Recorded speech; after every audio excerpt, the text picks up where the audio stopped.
Welcome to everyone. I did not introduce Mindy. Let Mindy introduce herself yet because she is our first speaker, but I want to let you know all what the agenda is for today. So first, Dr. Mindy Romero, who's the founder and director of the Center for, help me here, Center for Inclusive Democracy, sorry. That's okay, no worries. At the USC Price School. Will be talking to us about some analysis around the election turnout. So we're very excited and honored to have her here. And then after that, we're going to be talking about, we'll get an update from the elections office. And then we will talk very much about how the primary election went and what everybody felt about the different strategies they used for outreach and how it worked. And what we want to see coming up, because there's just actually not a lot of time before the next election. So with that, I'm going to turn it over to Mindy, and thank you so much for being here and sharing your expertise with us. Thanks for having me. Let me know if you have any difficulty hearing me or any tech issues. I had an issue yesterday, and so I'm a little gun shy, or lack of a better word, a little nervous about my tech issues, pardon me. I can quickly change to a different room if needed. But you can hear me okay now? Yeah, great, thanks. Thumbs up are always good. So I know many of you, and I think many of you are familiar with our work or, seen me give other presentations in San Mateo County, or certainly hopefully also familiar with our research reports that we did in 2018. So I'm Mindy Romero, director of the Center for Inclusive Democracy at Price. And today I'm going to be talking very specifically about our new research reports on the 2020 general election that are done in partnership, commissioned by the San Mateo County Elections Office. So, and I know Jim's here, that's great, and Sarah, and it sounded like a couple other folks, if I heard right. So I'd love for them to jump in, if they have any additional thoughts, certainly as I go through the presentation. My understanding is that the reports, one on the primary 2020 and one on the general election 2020, are going to be officially released very soon. And that's why I'm able to come to you guys today and give you what will just be a brief overview. I know I was given about 15 minutes for the presentation. So know that these are just highlights, something to give you a sense of what's in the reports, but the reports are quite large, each of them, and there are 2 of them, and they are very detailed in the analysis and the data and the charts and the maps that are available to you. And we couldn't possibly go through all of that today, but I want to give you a sense of what's there and hopefully kind of incentivize you, further to go through the reports and maybe give you a bit of a guide as well. All right. So I'm going to go ahead and share my screen. Oh, can you please give me sharing privileges? Oh, there we go. Okay. And now this looks weird. Can you see my PowerPoint? Yes. Yes. Okay. Thank you. All right. So far, so good. All right. So I mentioned a moment ago that we have, for the 2020 general election, produced 2 research reports. Again, one on the primary, for the 2020 election cycle, we've produced 2 research reports, one on the primary and one on the general. So today I'm going to focus on the general election report, just because my understanding is that's probably most interest to all of you. And then of course we're going into a general, and so most kind of comparable, and I hope, and I believe probably most helpful. But do know that, again, there's a primary election report, but most everything that you see today is mirrored. So if you're trying to wrap your head around all of the data, what you're learning here today, you can see the similar types of charts and data, charts and presentations in the primary report as well. And available soon, of course, through the San Mateo County Elections Office, and as well as our website, once we have all that coordinated. And as I mentioned earlier, we want to thank the San Mateo County Elections Office for commissioning and supporting this research. I work with I have to say this honestly, I work with election offices across California, but across the country. And this office is very unique in being so supportive about research, wanting to understand how an election went, but particularly in this case, how a major change to San Mateo County's election systems, right, adopting the Voters' Choice Act, how the implementation went and how it impacted overall the electorate. So I just want to, recognize the uniqueness here in the embrace of research and, of course, the public dissemination of that research. Sometimes you see, an embrace of research, but not the public dissemination of it. So, yeah, and I will move on there. But of course, as researchers, this research was, as always, independently conducted. I want to thank our advisory committee members who served in 2020 for that large report on who served in 2018 on the large report that we released then on both the primary and general elections of that cycle, and who also kindly were a part of this report in reviewing it, or this set of reports, I should say, in reviewing it. So the 2020 general election cycle, I should say, study. It must be too early for me because I can't keep my my cycle versus independent elections straight. So these are our 4 research questions. What method of voting did San Mateo County voters use to cast their ballots? And again, I'm going to focus here on the general election, but as I mentioned, we have both, so we've studied both primary and general. 2, what were 2020 voter turnout rates? How did they vary by demographic group? What were the rejection rates for vote by mail in the election cycle? What were the reasons for that ballot rejection? How did that vary by demographic group? And then 4, what were San Mateo County voters' experiences when using vote centers? And that, because of the pandemic, that analysis was limited to the primary election. We conducted an extensive number of exit surveys, folks using vote centers in the primary election, and because of the pandemic, we're not able to do that for the general. Data sources, if you're familiar with our 2018 research report, right, very similar here. We tried to keep things as much as possible same in our approach, so it would be comparable, right, apples to apples in terms of the resources, in terms of the research questions, in terms of the actual methodology that we were using.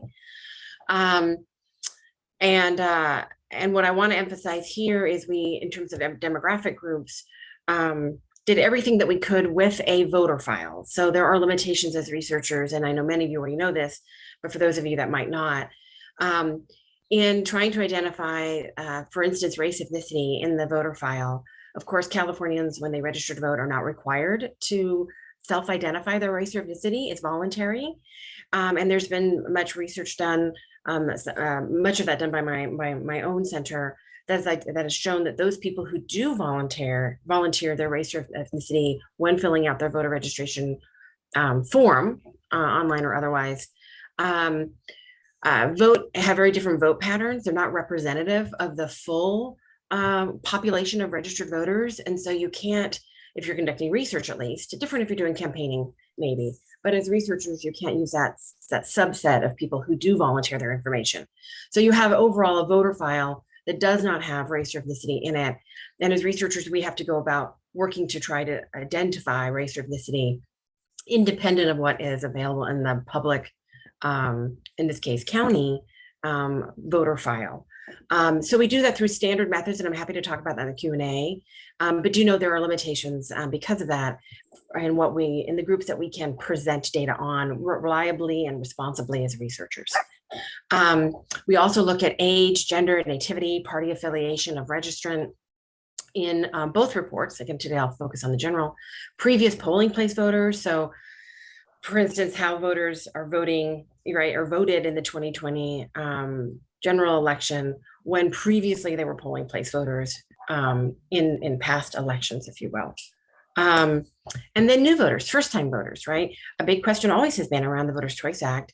How would new voters adjust? How would previous polling place voters adjust to this model that was more centered around vote by mail?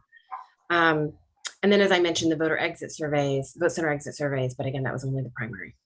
It's still really rich data, and it's quite a large section of that primary report.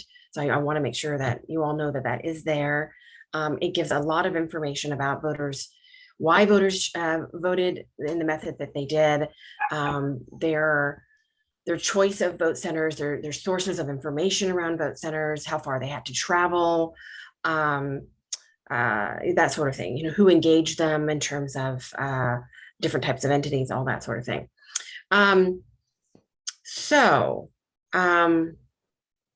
I already talked about this. So let's move on to question 1.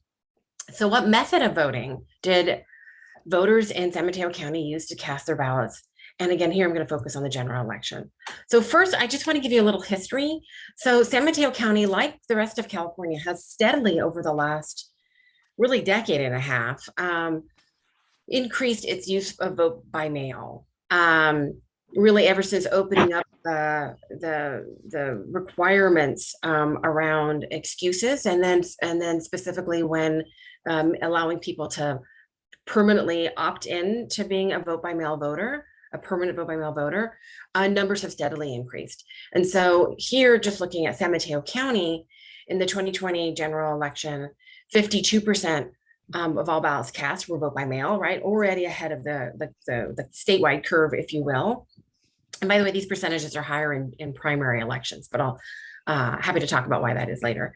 2012, we're at 58%, 67%, then steady a little bit there in 2016. By 2018, 88%, and you'll see in a moment 91% in the 2020 general election. Now, of course, in 2020, the entire state went all vote by mail, mailing everybody automatically who was registered a vote by mail ballot. But still uniquely, San Mateo County was a Voters' Choice Act county, one of only 15. And in 2018 and in 2018, they also were a Voters' Choice Act county. So I just want to note that. So the majority of voters use VBM, as I just mentioned, 91%. And I'm going to mix here between slides and charts to give you some visual, but I'm going to go now really fast.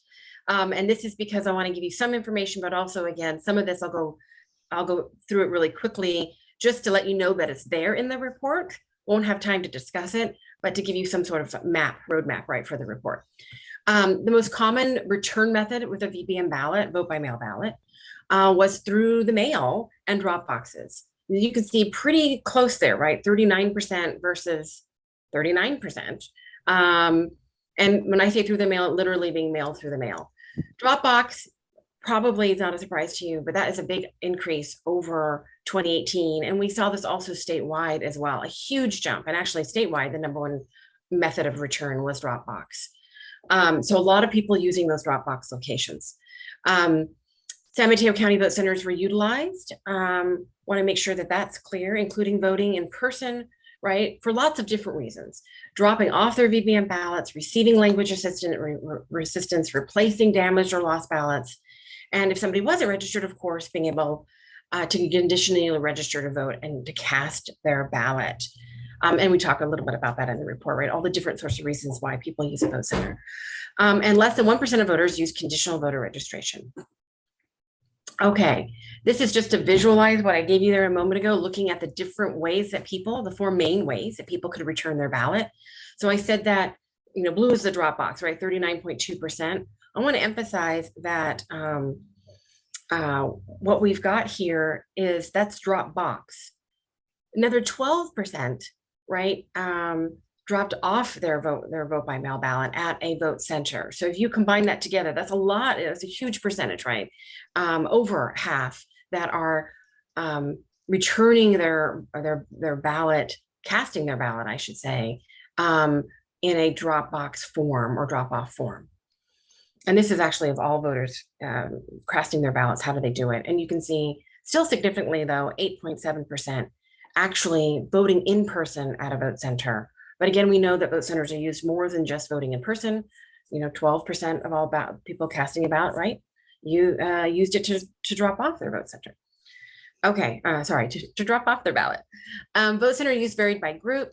So again, all this is detailed in the report, but Youth age 18 to 24, Latino voters use vote centers at higher rates than older voters, Asian American voters, and the general population.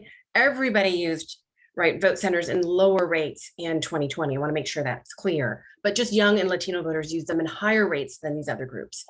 Voters who voted in person in the last election they participated in, so previous in-person voters, used vote centers at much higher rates than the general population. And that's always been a question, right? How would people change and adapt? So previous in-person voters using vote centers at higher rates. And here I specifically mean voting in person at a vote center, if that's not clear. This is just to visualize this a little bit. Here I just have data for Asian American and Latinos, again, getting back to that, the limitations in the data. We do provide data. We did an analysis for Black voters as well. Many of you may know that the Black population proportionally, not numerically, but proportionally is smaller in San Mateo County. And so the reliability isn't there for us as researchers to responsibly kind of report data for Black voters in charts in the main body of the text. But we also wanted to be as inclusive as possible, alert people to the limitations of that data. And so and still include it in some form. So we have it in the appendix. It's not the best, most satisfying way to include the data, but we at least wanted it there for people to kind of make up their own minds if they want to, with those cautions to look at the data. It is there. So know that that's there in the appendix. Here, I just want to focus on vote centers for time. So on the far left, that green bar, 8.7%, that's the data, that's the number I gave you a moment ago. So of all ballots cast in the 2020 general election, 8.7% were vote center in person. Lower for Asian American, right, at 6.7%, higher for Latino at 11.4%. And that's different numbers, but similar story statewide as well. Latinos voting, again, in person, higher numbers. Youth, just to visualize that again as well, if you look at the in-person, just the green bar, you'll see 18 to 24-year-olds voting at 10.1%. In person versus senior 65 plus, I'll call a 65 plus a senior just for ease right now, at a lower percent, right, 6.2%. Let me just breeze through here, vote center ballot drop-off use by day and location. This is something you'll want to study and look at over time, but just to show you, the blue line is in person at vote centers. So as in previous elections, really low use through the early voting period, but still use. And then, leading right up to election day or a couple of days before election day, seeing that peak in person use. What's interesting here is Dropbox is kind of up and down. If you notice, that's a red line. Mail is actually up and down, and even vote center ballot drop off. So people dropping off at a vote center, not voting in person, dropping off at a vote center. We see some spikes earlier in the voting. People use it, voting period, people using vote centers for that purpose. And this is, again, just to show you really quickly, we have a breakdown in the report of all vote centers in that election. The highest use in terms of at least casting ballots in person. Again, there's lots of other ways people use vote centers, and the lowest use. And here, just breaking out by race ethnicity, at least for Latinos and Asian Americans, each of those vote centers by the share of overall voters, casting a ballot there in person, whether it was high or low, what share was Latino, what share was Asian American, what share was kind of all other groups. And this is to emphasize you can have a high traffic in terms of ballots cast vote center, you can have a low traffic, but it may not actually be the highest, right, casting of Latino ballots, for instance, or Asian American ballots. So again, breezing through this. Here is just to show you in every section of the report, we do give a detailed analysis of San Mateo County down to the precinct, or in some cases, the census tract level, depending on the data. So here is just showing voting method, specifically vote by mail, the higher use and lower use precincts in terms of the percent of ballots cast that were vote by mail. So the higher vote by mail and lower vote by mail precincts. Again, we could spend a long time just looking at this, but I want to give you as a guide.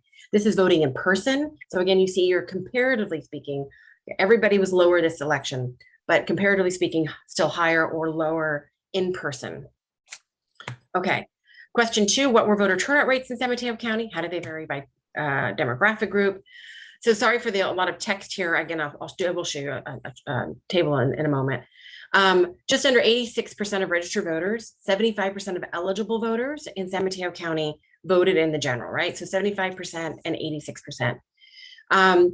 We typically always stress wherever you can to look at eligible voter turnout numbers, and that's because of the disparities in registration rates that are still present, not only in San Mateo County, but across the state and unfortunately across the country by race, ethnicity, by age, by other demographic groups. So if you look at eligible voter turnout, that's the percentage of those who were adult citizens that actually turned out to vote.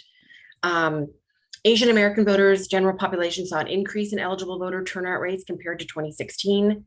That shouldn't be a surprise to you. I know you have the basic numbers that show you that overall the county had a significant increase over 2016.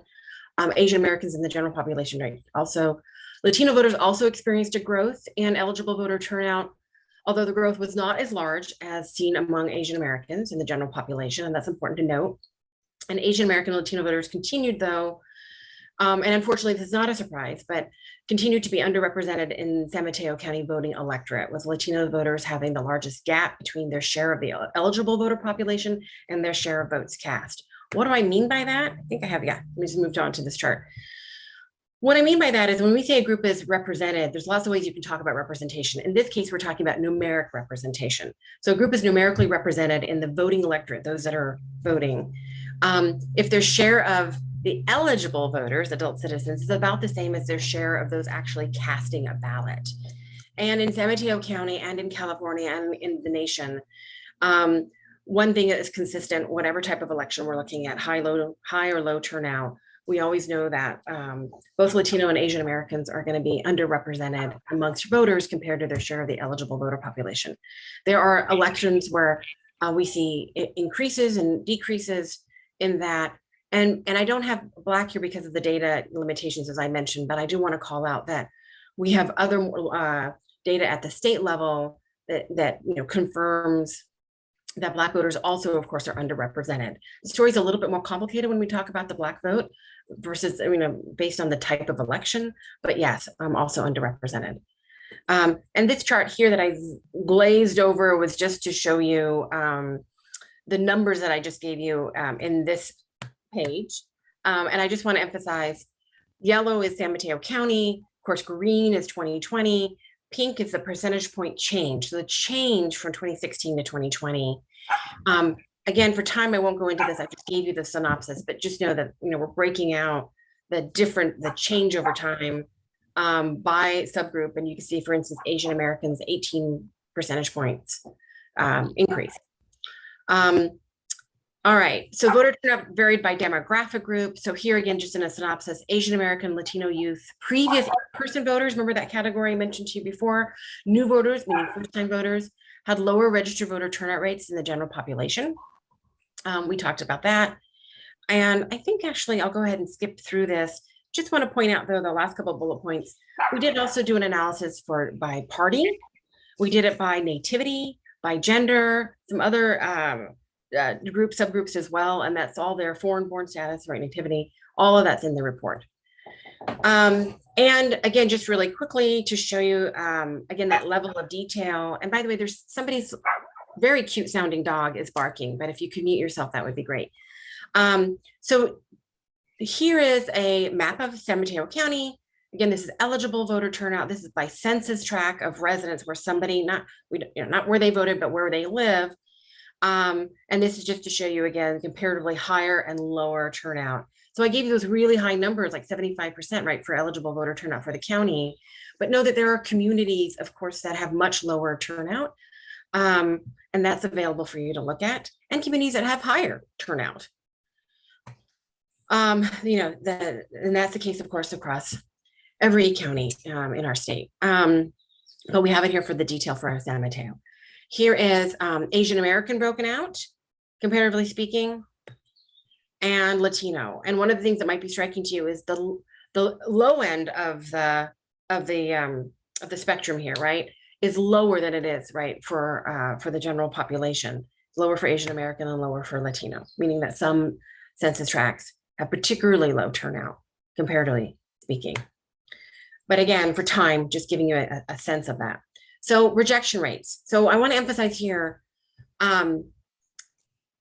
In 2020, there were a lot of concern because of the fact that everybody's getting mailed a vote by mail ballot. There'd be a lot of new people using vote by mail for the first time, and that we may see not only in California, but across the country where this is present in some form. We might see just a lot of people making mistakes with those vote by mail ballots, right? Getting them rejected and therefore getting them not counted. In the end, in California, we had a really historically, comparatively low rejection rate, and in San Mateo County, an even lower rejection rate. But there still are, things to learn in that. It's a very low percentage, but of course we want to see, ideally, no one, right, lose their ability to have their vote counted. Here's just a rundown. So Latino, Asian American youth, again, 18 to 24, new voters, as I categorize those, had higher vote by mail rejection rates than the general population. Again, all really low, but just comparatively speaking, higher than the general population. Young voters had VBM rejection rate 5 times that of older voters, 65 plus, and registered Democrats and registered Republicans had the same VBM rejection rate. I had a lot of questions about that generally in all of the type of research that I've done this last year. San Mateo County, the rejection rates were the same. Foreign-born US voters had the same rejection rates. And again, we have other categories in the report. So I said really low was 0.3% was the rejection rate. What that means is the percent of all VBM ballots cast that were rejected, were ultimately not counted. Why the majority were rejected for signature issues? Now, this is a departure from historically the patterns that we see. Usually it's because of the number one reason, at least, is late, it not arriving in time. And then it's signature issues for number 2 and number 3, not having a signature or having the signature not match. But San Mateo County, like the rest of California as a whole, at least, the number one reason was signature issues. And of course, we had a policy change where people could, as long as they dropped off or submitted their vote by mail ballot by on election day, postmarked, it could be counted up to 2 weeks if it arrived up to 2 weeks. So there was a longer period, and we expected probably fewer late ballots. And indeed, that was the case. 65% of rejected ballots, the ballots that were rejected in San Mateo County were rejected for not having a matching signature, and 9% for not having a signature at all. Another 20% were, here we go, received for being late, but usually, again, that's the number one reason. This is just visualizing here now by method. So I told you 0.3% for the whole county for all vote by mail ballots. Here, it's a little bit lower for people that used a drop box, a little bit higher for the mail, and a tiny bit, 0.4%, for if they dropped off at a vote center. So the method matters a little bit in terms of the likelihood of being rejected. And here it is by race ethnicity. So 0.3% for all, Asian American 0.4%, and Latino 0.6%. These are all really low, but again, still matters very much. I want to emphasize that. And historically, we have seen every year Latinos being more likely to have their ballots rejected. Here's youth now, right? Also similar to previous patterns, just the numbers changed. So youth being much more likely to have their ballots rejected. And then here, this chart is breaking out what I told you a moment ago. The big reason in 2020 in the general was signature doesn't match. And then new voters, 1%, so also higher for new voters. Okay, so now just closing out, just a quick summary. Low numbers of San Mateo voters use vote centers during the initial phase of early voting. Again, that's consistent with previous patterns, but we want to call that out as part of the learning right from the research. Sharp increase in in-person participation during the final 2 to 3 days. Those are the charts I showed you near the beginning of the presentation. In-person voters are more likely to vote on election day itself. The ways in which San Mateo County voters use vote centers varied by vote group or voter group.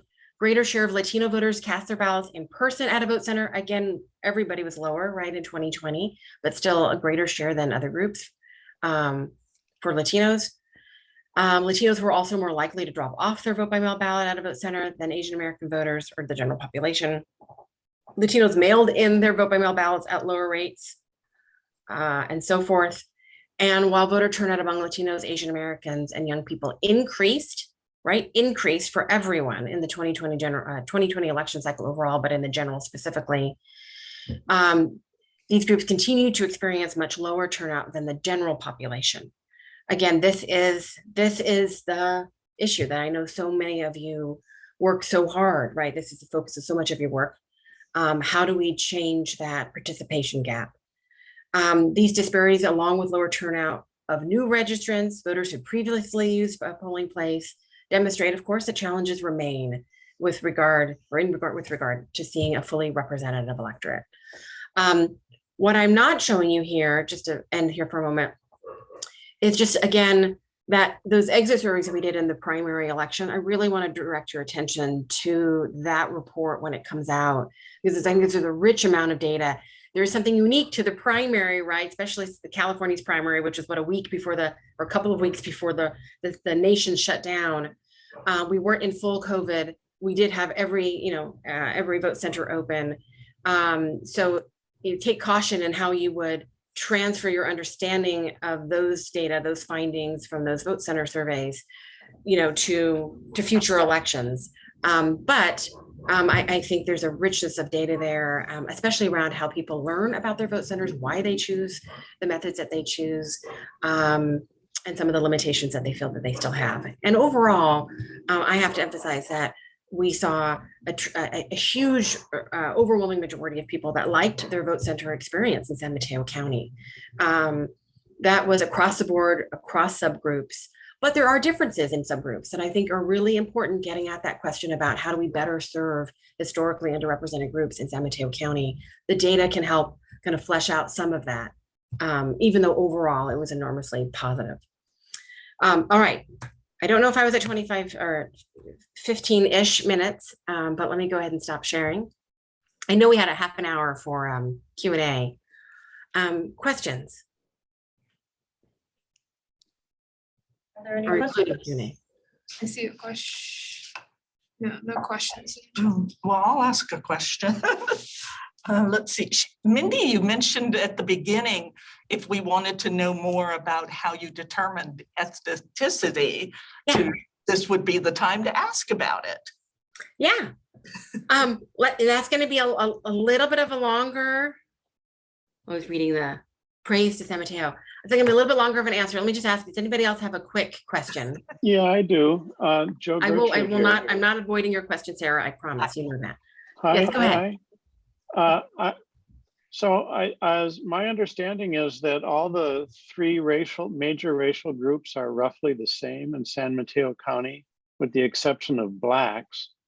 So why the emphasis on Asian people and what's the other one? Latino. Why not left-handed people? Why are you dividing us by ethnicity or color of our skin?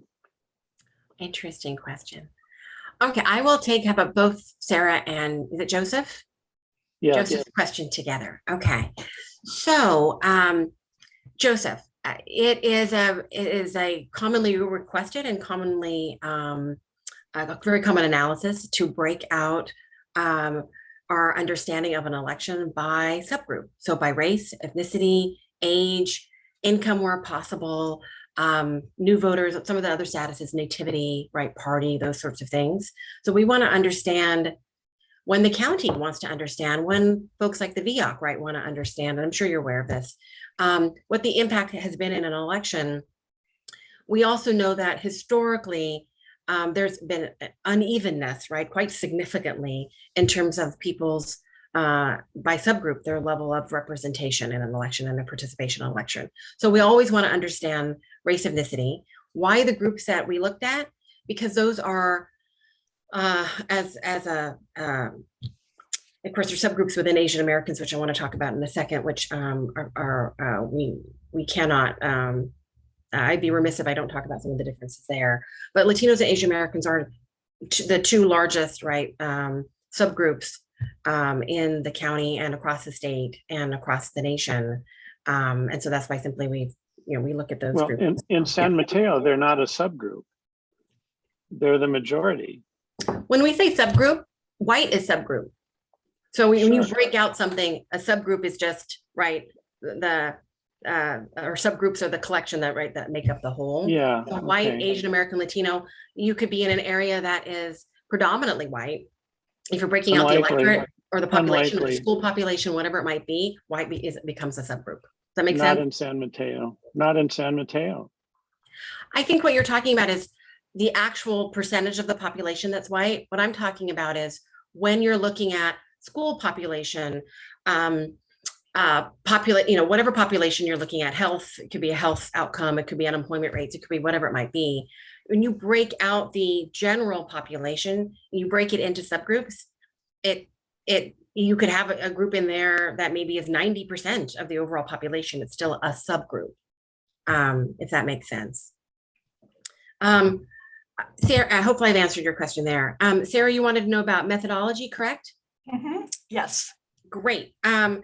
So just stepping back just a moment. So I mentioned a little bit up front about the challenges with the voter file, and I know you're aware of this, Sarah, too.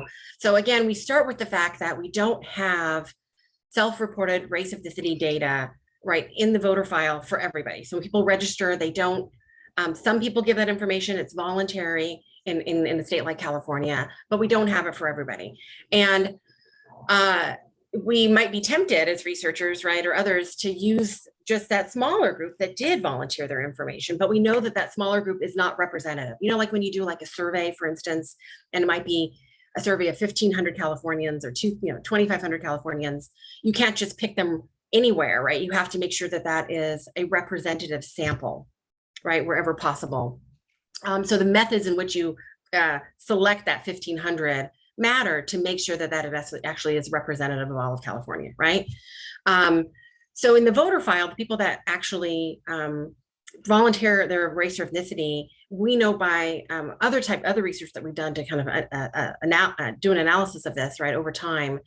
One consistent thing is that that group is always, whether it's at the state level, whether it's county level, is always not representative. There's always a difference in how they vote versus the overall population. So they're not representative. So that's why you will rarely see any research using that group of people that volunteer their race or ethnicity. I hope this makes sense. You might use that research for other purposes, but not something that's going to be applied generally to the entire voting electorate, like in a county or in a state. So then what we do is we take that voter file and the best available methods, nothing is perfect, and I note this in the report, but we use a combination, and as well as other researchers, a combination of surname matching and what's called geocoding. So you have people's last names and you're able to identify based on a census available surname lists, their likelihood of being in one population group versus another based on surname. And then you also use available census population data down to the census tract or the block level, and you're able to identify, okay, this is a population that has 50% Latino, right? And we also, this person was identified as having a surname that matched the census database, right, as an identified surname for Latinos. And so their likelihood, right, the probability that they're Latino, right, they get identified as that. The problem for Black voters is that because the population is much smaller, there are very few census tracts across the state of California where Blacks are either a majority or even a plurality of the population. Out of like almost 9,000 census tracts, 45 of them in California, there are 45 where Blacks are a majority of the population, believe it or not. So Blacks are a huge number in the population because we have a really large population in California, but this analysis is based on proportions, right? Probabilities and the likelihood of somebody living in a certain community, right? So you will see some data identified for Black voters at a county or state level. Typically that's used for like campaigning, where it's not research, right? So if you get it kind of wrong, that's the implications of that aren't severe. As researchers, we obviously have to put forth data that we feel has a high degree of certainty. And so unfortunately, a great frustration of mine over the years is that, you know, when you're using the voter file, there are very few places in the state where we can have a high degree of certainty reaching that kind of research threshold when we are identifying Black voters. Does that make sense? And sorry for anybody else who wasn't interested in this answer for getting in the weeds there. Did I answer your question, Sarah? Yes, thank you. Okay. Any other questions? I have one. And so first of all, Mindy, thank you for that tremendous amount of work and analysis. It's really interesting and helpful. But my question is actually for Jim from the elections office. You guys put a lot of resources and into doing this, and it's a lot of great data. What are you planning on doing with it? What can we do with it? Well, I think the first step is in the spirit of the Voters' Choice Act is to have a committee like this work with the elections office to make those determinations and to make recommendations and to also get them into our elections administration plan, which is required under the Voters' Choice Act. Just a little background on it. As part of the Voters' Choice Act, each jurisdiction has to develop an elections administration plan, which is a plan that has to be adopted by the Secretary of State of all components of the EAP. The voter outreach and education plan is a statutory requirement. And part of that is to do exactly this, is to gather data, to discuss it, and then to make adjustments as appropriate. For example, an immediate outcome from some of the previous studies would be that we increase the number of vote centers available to residents in the county. Even though vote centers are not necessarily the highest utilization when it comes to actually casting a ballot, they are incredibly useful to certain segments of the population, really to all segments of the population. So, as a direct result of what we're seeing here, those are really, we call them votes centers, right? But what they really are service centers. And, this is incredible data that is, assisting in that determination. But there's a lot of different components like that we look at. But this is a very fluid process. We learn in every election. One of the things that Mindy mentioned here was the impact of COVID in the 2020 election.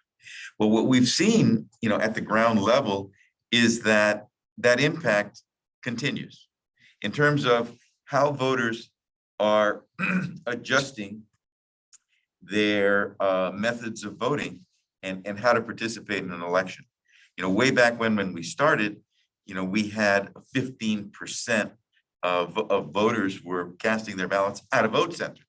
And then gradually it went down to 13 and then 9 and then COVID hit and it was, 6%, 5%.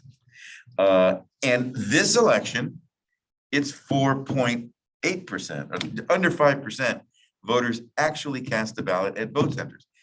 And we really weren't in although there was a COVID jump in San Mateo County, I think there was 10,000 cases that were reported that week of elections, and it did impact our operation also. For the most part, voters had already established that they were going to use vote by mail by far and away. 96% or so of the ballots came through vote by mail, drop boxes, and then another component that is very helpful with the vote centers is the curbside ballot drop off. So that means we actually have volunteers through our student democracy program that actually meet voters at the curbside in certain designated vote centers that have high utilization rates, so people can drop their ballots off. So those who did not want to go into a vote center did not have to, but that COVID impact, I think, has really changed the voters' preference in San Mateo County. Clearly, we've always preferred vote by mail, but we're seeing that in this election, and we'll probably see it in the larger elections also, where by far and away vote by mail is going to be the largest percentage. But again, I emphasize this with other election officials, and when we're meeting in Sacramento and at conferences, that vote centers are not just there to vote. They are there to provide voter services. A lot of people have questions. A lot of people lose their ballots. A lot of people have adjustments that need to be made. And that's really the beauty of the vote center concept, is that it's there to help people. And that's why we built it up more than the statutory requirement. It sounds like some of what to do with this data is on us.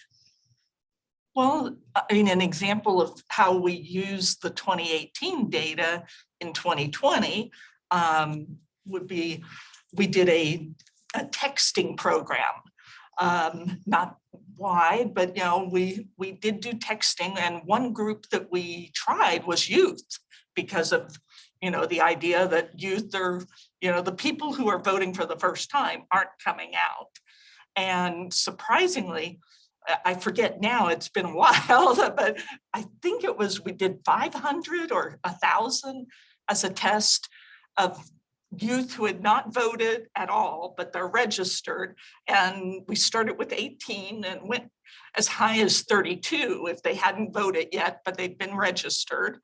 All of them basically said they voted. I mean, it was amazing that all these people, but it was the particular topic or the particular race of president that interests them. So, that may not be the case, say, with this election in November of 2022. Another area, that in terms of the data and statistics and just the discussions that we've had, where we've been somewhat unique in the state, is our outreach program using community-based organizations to identify certain targeted precincts and communities where the participation rate hasn't been as high as it should be, really. And the use of trusted messengers and community-based organizations to assist in that process is another creative component that comes out of your study and the efforts of this committee. That wouldn't have happened if it wasn't for the input of this committee and also support of the board. So I'm not sure everybody actually knows what you're talking about, so I want to make Really? sure. There are a couple of people who are newer to the call, so I just want to be really clear, because it's actually a really amazing thing that has happened, just come out of this community, out of this committee, and the relationship with the elections office, which is that the elections office is using some of their outreach dollars to directly fund organizations that are doing outreach to the community. And that is, I think, Mindy, still unique in the state, Jim? We're asked questions all the time. How do you do it? Why do you do it? How'd you get the money for it? All the time, and quite honestly, we received the resources and the funds because of the pitch that you folks made, and also support on the board to get in San Mateo County. It's $500,000 a year for voter education and outreach. When I say that to other counties of comparable size, they are in awe.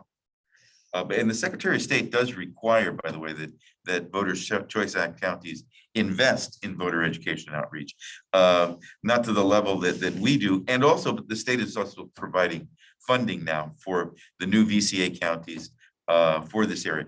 One of the parts that kind of concerns me a little bit is, because we've been doing such a good job, they're proposing to not give us as much of the state funding for voter education outreach, because you guys are doing so good, right? So we'll go to the counties that kind of need it, which I understand that concept, but I think we need to be a little bit more equitable and fair, because that money goes right to the community-based organizations when we get it.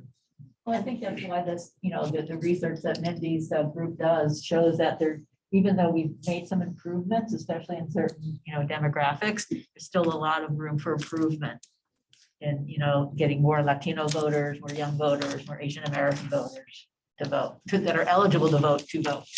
First-time voters. If I may just add one more thing, because Sarah kind of hit on this, and studying the elections process over many, many years, the driving force for getting voters out to vote are the candidates and the measures and the issues.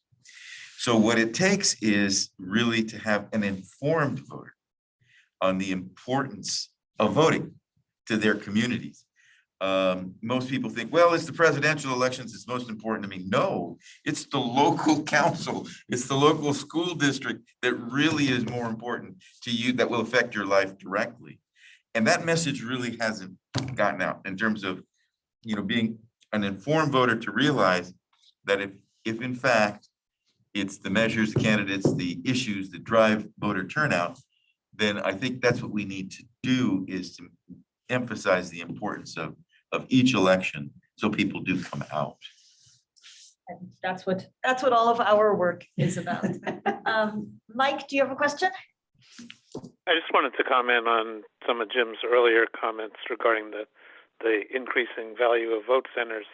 I've actually gone in the opposite direction of the general public because I have a sight disability. I used to vote absentee and through the mail all the time because I could not vote on a standard voting machine. And then when they introduced accessible voting machines, now I vote in person all the time because I can do it independently and not have to have somebody fill out the absentee ballot for me. And the second thing is that if you have to contact the election office or even a vote center at some point, you're more likely to get a person who's professional at the vote center as opposed to a random poll worker or somebody else. If you try and contact somebody who's just taking names and checking off signatures and everything like that, they can't always answer election related questions, but the vote centers are designed to do that as well. So just a plug for the in-person versions. Mike, or this is Sarah, and I'm just wondering, are you saying the phone bank isn't able to answer the election questions you've had? No, for example, I voted at the Burlingame City Hall this year. And if I were to call someone in Daly City where I live on election day, let's say, and ask them a question about the voting process or something that I don't understand, I'm not likely to get anybody who is an expert at what to do in Daly City at my precinct to, Well, cast we my don't vote give the way I want numbers to. to the, Yeah. we don't promote any number to call any vote center directly, but I mean, one could But call their city I can clerk. call the main Tower Road or Redwood City office and talk to somebody who's working with the elections division. Yeah. And so that has benefit to have the elections offices available, 30 days ahead, actually. We're here year round. Yeah. Well, I mean, but if I'm about to go vote on a particular day, I can get a question answered that day. Thanks, Mike. Thomas, do you have a question as well? Yeah, I just wanted to make a comment on the on voting at an election at a vote center. If you vote at a vote center, your vote is going to be counted on election day. If you mail in your ballot, it may not be counted for another 10 or 20 days. If you vote at the election center, your vote is not going to be adjudicated. It's not going to be handled by extra people. So I think the best way to vote is at a vote center because your vote's going to be voted on the same day and you're not going to have to worry about any adjudication problems. You want to? Again, that's a matter of opinion, but it is true that when you do vote at a vote center, it is tabulated that day and it's reported on election day.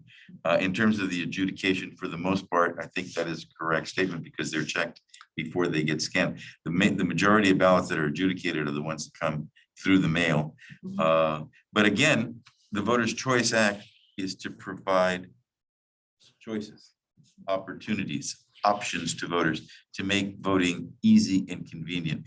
And COVID gave us the example, for example, that there's merit in being able to vote from the easy convenience of your house when you have a pandemic going on. So I think our system, our model here in San Mateo County is a good one that gives people the options. And you want to vote at a vote center, by all means do so. And your vote does get tabulated quicker if you do.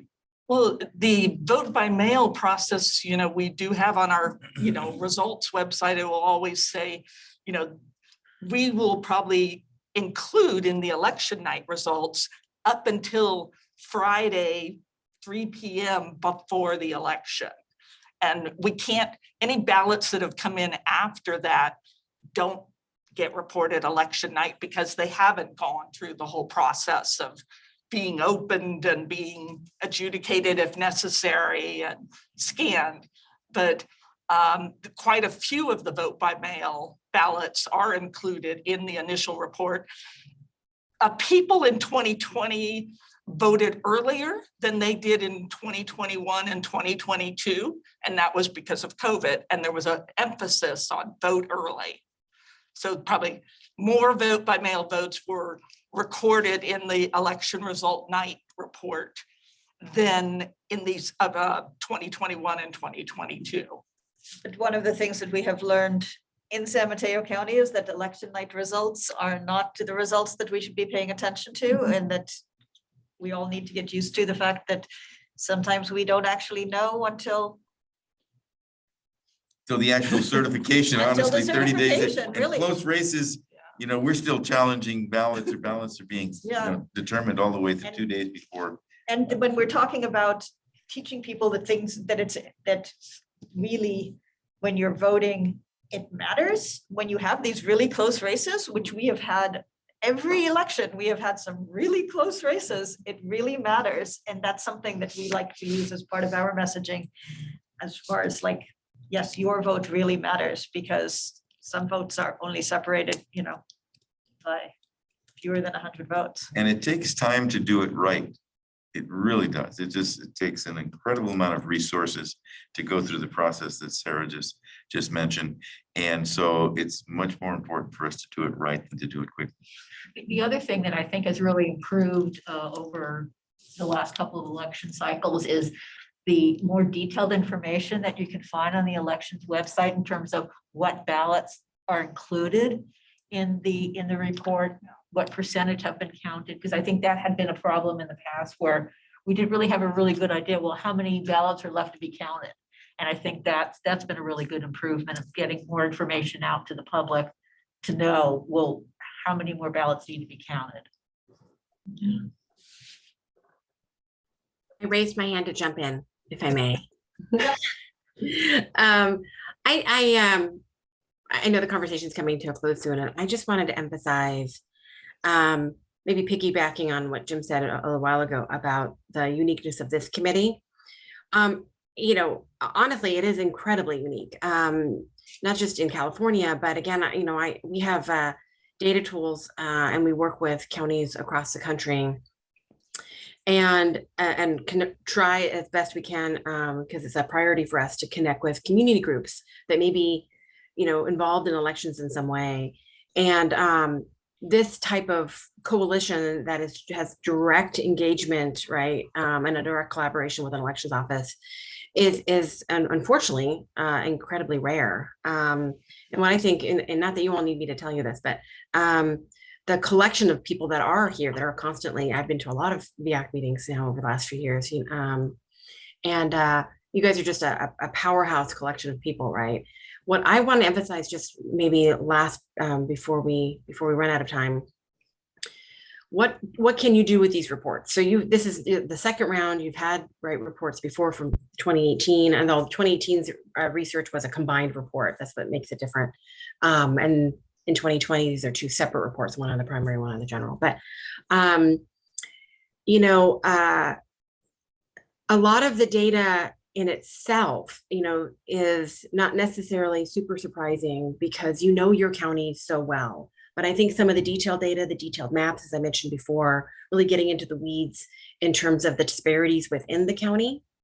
That's where, right, hopefully the research can inform your strategy, outreach. And maybe for many of you, you again know your community so well, but I would hope it's helpful in your kind of education and outreach kind of beyond the coalition, right? When you're bringing in new groups or trying to make the case for why this work is so important to people who may not be aware of it. I know just in my own research, as I go out and give presentations over and over and over again, I talk to community groups, looser collections of community groups, right? Where the numbers are shocking and surprising, and they can be a rallying cry, right? For just bringing in new members and more engagement and more participation and more effort and more resources.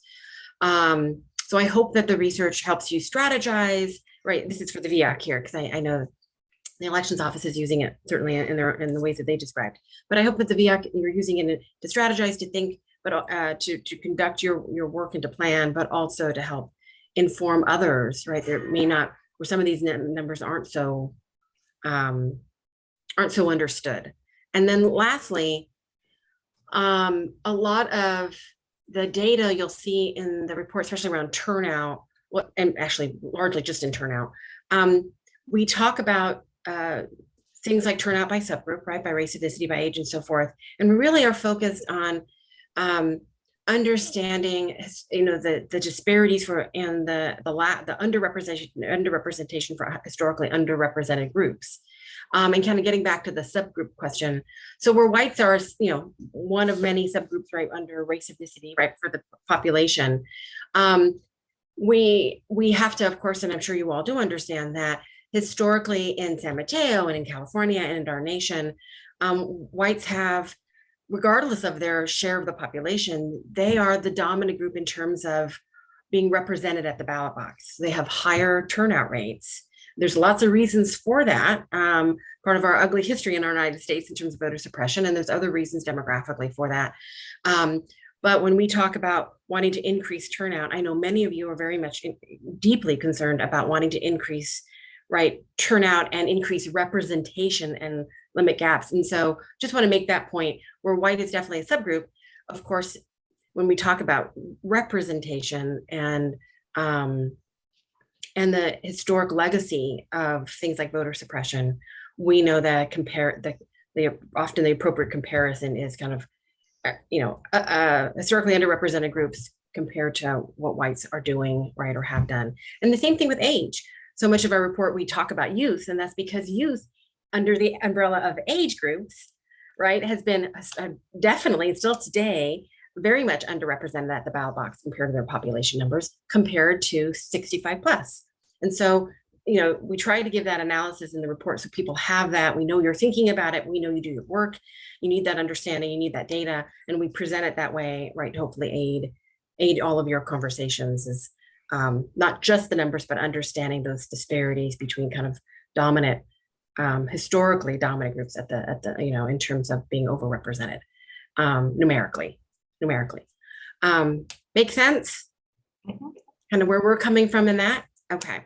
But it is largely a descriptive report, right? We're just putting out the data, just the numbers, but we try to present it in a way that's helpful for you to kind of grab it and inform some of your conversations as we think they're happening that way.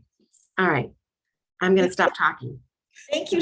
Mindy. Thank you so much for just the huge amount of data and thoughtfulness. You've given us a lot to chew on, and thank you for being here for your report. And what I want to do next is, we only have like 20 minutes, so I want to do it quickly, but I would love to hear from the people in the room who did voter outreach, because that's what you've done. Is tell us any kind of just one thing that happened during the outreach that you did for this last election that either was a tremendous success or a real sticking point for you. So when you did your voter outreach, was there one thing that really worked well or one thing that was super frustrating? And I'm going to start in this room. If either of you from Nuestra Casa wants to, because I know you guys did some stuff. How did it go? What was it that really worked or didn't work? We went to Summit High School and we triggered the youth, and they really liked the QR code. Thank you. Yeah. It seems that it's easier for them, and then they come to us and they show us it's completed, everything, and they don't want to see the actual paper. They just get like, no, it's too confusing. But that's what we noticed. Do you have anything else? Yeah, I think that's, I think that as well. And when we spoke to like older people, they had already said that since they already voted last year, it goes straight to them. So they had already voted. But the youth, they don't have much information. So I feel like maybe, I don't know if it's possible for them to get better education, because I know, like, as I'm talking personally for myself, like my parents can't vote. So I didn't know how to like continue with the process, how to even start. maybe to educate the youth on how to vote, because like I said, their family members might not be able to vote and they have never experienced that. So I think just educating the youth. Thank you. Who wants to go next? Betsy, do you want to go? We worked with Nuestra Casa and it was very helpful, and especially some food drives. You guys were doing a lot of that, so we were able to support them with materials and things. So that was a really nice relationship, and I want to build on that. Just one sticking point we had was we're trying to get into farmers markets, and the Redwood City Farmers Market. I reached out to them to ask if we could get a table, and they denied our request. If that ever happens again, please let us know and we can see what we can do on our end. Thank you. Yeah. Anywhere, not just farmers markets, you know, let us know. And sometimes if we call and say you are official, they'll, I mean, certainly League of Women Voters, they usually know is official. I was surprised. Yeah. But thank you. Okay. And also, you know, the Secretary of State's office provides assistance to make sure that we can have access to locations, and they have one whole unit there. You know, sometimes we have challenges with school districts. You know, we want to have a vote center in a school district. No, you know, can't do that because of XYZ, many times legitimate reasons. But then they'll get a call from the Secretary of State's office or, you know, the Superintendent of Education to say, you know, the law is that, you know, school districts are available for to be used as election facilities. So if you could work cooperatively with them, that would be great. And in a matter of a heartbeat, the opinion changes. So yeah, it's helpful to try and get resources to help you if that's at all possible. Who else wants to share about a challenge or a success? I know you all did a lot of voter outreach, so don't be shy.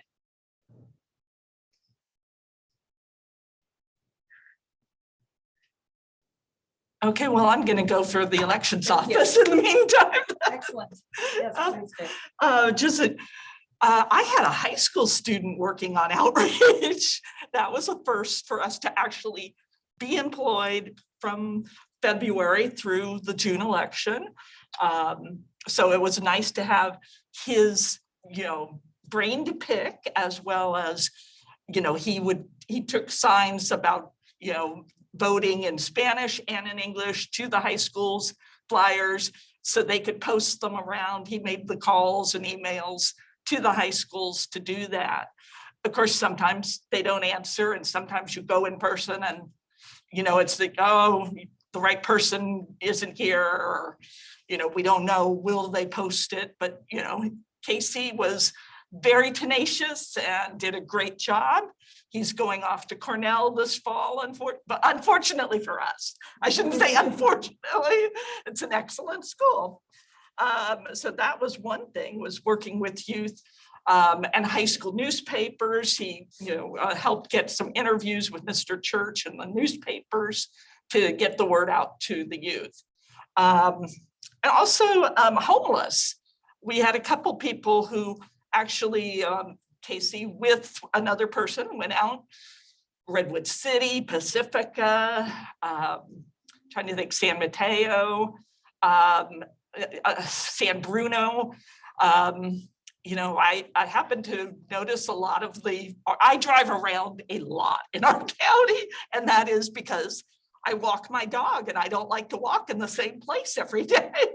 So I know where there are many RVs that park for days on end, and, you know, said, oh, make sure you go to, you know, this street or that. And, you know, and also just, you know, be on the lookout yourselves. They also went to ethnic grocery stores throughout the county. We have a list of about 60, you know, between Asian markets and Hispanic markets and others. So, you know, they brought language appropriate material to the stores, and they were all very friendly. You know, when it was Spanish, we have quarter sheets for the cash register. If it was Japanese, it was more likely we would have a flyer that could be posted on a bulletin board. So, you know, we're still working on getting more materials, different languages. That's constantly a work in progress. And speaking of languages, just a plug of, if anyone knows people who know the language of Filipino, we are looking for proofers in the Filipino language. That is, you know, a new language for us to do as everything in. We used to do a little in it. Now we do everything in Filipino, Spanish, English, and Chinese. So we could use some referrals on Filipino proofers.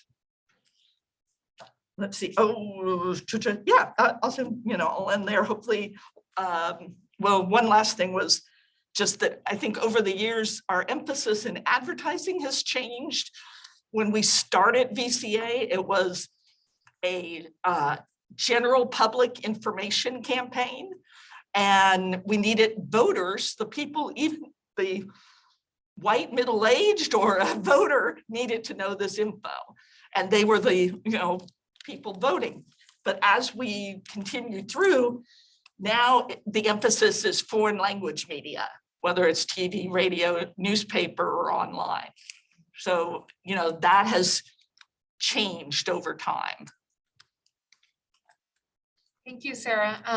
I will go ahead and go quickly for Thrive Alliance. Just a plug that we'll be bringing our election toolkit back, and we'll be looking for people that are interested in getting all election materials delivered to them at their doorstep, to make sure that you have everything you need when you go out to farmers markets or the schools or you're tabling at different events. And we'll be having more information on that at the next meeting. So stay tuned. Everybody here has my email, but if you are interested in this election education toolkit, just keep coming to the VEOAC meetings and you'll get involved that way.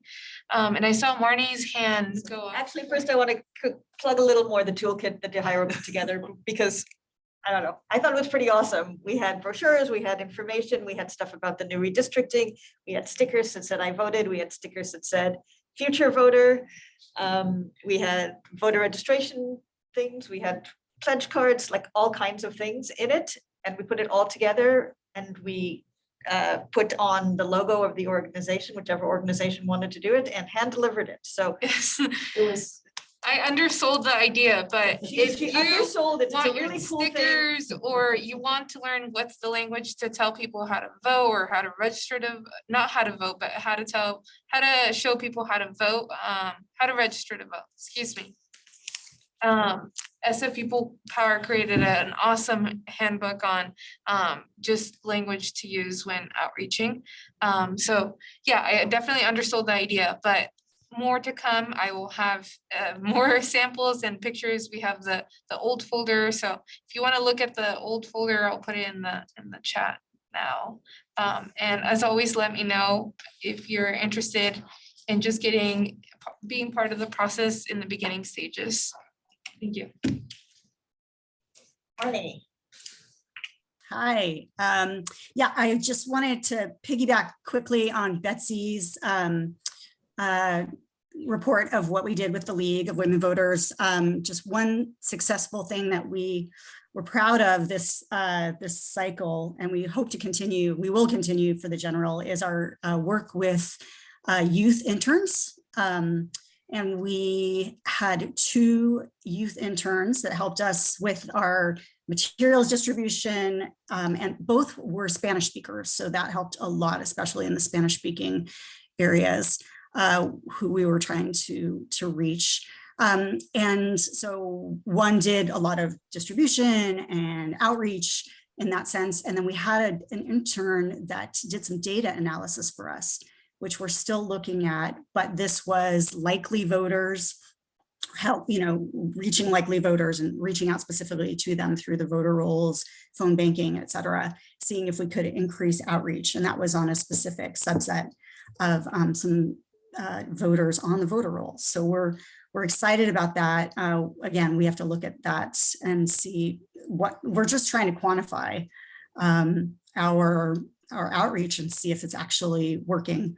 So we're working on that. And yeah, and we'd like to really sponsor a student. It's one thing that we're doing as well, sponsoring students with league memberships to help get them more involved in what the league is doing. These were funds that we raised independently to help sponsor students and youth to become members. So that's part of our focus and we're proud of it. So thanks. Thank you, Marnie. We have Jim who has one last message. Yes, and it's great being here. Thank you for all the work that you've done on behalf of Mark Church and myself. I have a meeting back in San Mateo that I have to get to by 11 o'clock, but the statistics, were 38.4% turnout. We had a relatively good turnout compared to the rest of the state. And, more needs to be done. June Obviously. 2022. The June 2022, yes. And what we're doing right now, though, is that was really truly a primer for what's coming in November. November will be a huge election. We're working on that right now. We went through the redistricting. We have, jurisdictions like at one for, historical purposes, there was one city. Now we've got 5 different districts. So we're looking at, over 70 jurisdictions, including districts. We're looking at over 250 candidates. We're looking at probably somewhere in the neighborhood of almost 200 different ballot styles for November, which is incredible number, multiplied by 4 languages. That's 800 different ballot styles. Just in comparison, this last election, we only had 20 ballot styles times 4 was 80. So it is just an incredibly huge election. We're excited, and I know you are too. So there's a lot of work before us because the June election was truly a primary for what's coming. Okay, well, thank you very much. And we're meeting again on August 17th to There you continue planning for. Okay, take care now. We have one more Thank you, person, Jim. Valerie, who would like Valerie? to join. Thank you, Jim. Hi, yes, I just wanted to say, I think we're really missing an important opportunity when we don't have vote centers actually do their own outreach to their clientele. I was a vote center lead, or I've been at vote centers where they're attached to churches, or they're like, oh, we're having a food distribution today, or we were actually in a disability center, and yet we only got 1 voter. When they have like a huge mailing list, they have all their clients that they serve, and yet they never let them know that there was going to be a vote center there and that anyone could go to that vote center. So I think that's a really big missed opportunity. I think certain communities are really taking advantage of this. In like Los Angeles, Chinatown was really big to advocate for their own vote center and making sure that they got bilingual workers there. And they got like a whole entire apartment complex to vote at that vote center. So I think that's like a way that we can use vote centers as, cheerleaders and a megaphone to get out the vote. Do you Well, ask good them? thought. Do you ask them? I know I don't work with the vote centers closely because I have so many other areas to work on, but I think that would be something I'll talk to our vote center supervisors about it, as far as start at the beginning when we are signing them up, include that message in the, ask and, and include it in every further communication. It's a good idea. Thank you. Okay, just a few minutes left. Anybody else want to add anything? Did we miss? Well, hi guys, I didn't say hi before my microphone wasn't working. And I was going to say that what I found is that the communities, they do a pretty decent job of advocating for vote centers in their areas, but then that's where they just stop. They don't go any further than that. Like you were saying that they did in LA, that Chinatown went out and advocated for a vote center, but then they went further than that. It seems like the districts, the cities, they're advocating for a vote center or for more than 1 vote center or more than 4 vote centers, but then that's where their advocacy seems to end. And so it's, how do you get those communities engaged to help us? Because we can't lift this bear alone. Right. That's something, we could kick That's- around I here. think that's How do something- we- How do we do that? Yeah, it's absolutely something we can work on with you. Yeah, that might be something for support to those vote centers with that outreach in the particularly our usual problem areas, which are East Palo Alto and Daly City. Okay, we have 1 more minute, Joseph. Last Just a quick comment. question for Mindy on methodology. You make heavy use of the voter registration data, but that fluctuates all the time. In fact, I'll bet right now I couldn't get a list of all the people who voted in San Mateo. Yes, So you how do you know the voter registration data is actually accurate? Is she still on? Yeah. Oh, I'm on. Yeah. Hi. Great question. I assume you're referring to the fact that the voter registration file, in a sense, is alive, right? Yes. And at any point in time when you pull a file to use for campaigning, for research, it's a snapshot. So there is no perfect time to pull a file, but what we do is we try to get it right when right after the election is certified. It has most up-to-date data. And of course, because this research was done in partnership with the elections office, we were able to get the voter file and other data that we needed in a timely manner. And that gives me an opportunity, by the way, to thank the San Mateo County election staff for being so great to work with on our different data needs. Yeah, hopefully that answers your question. Yeah. Okay. Thank you all so much for coming. I'm going to get you out of here on time. For those of you that are still in the room, we do have coffee and scones and sodas. For those of you who need to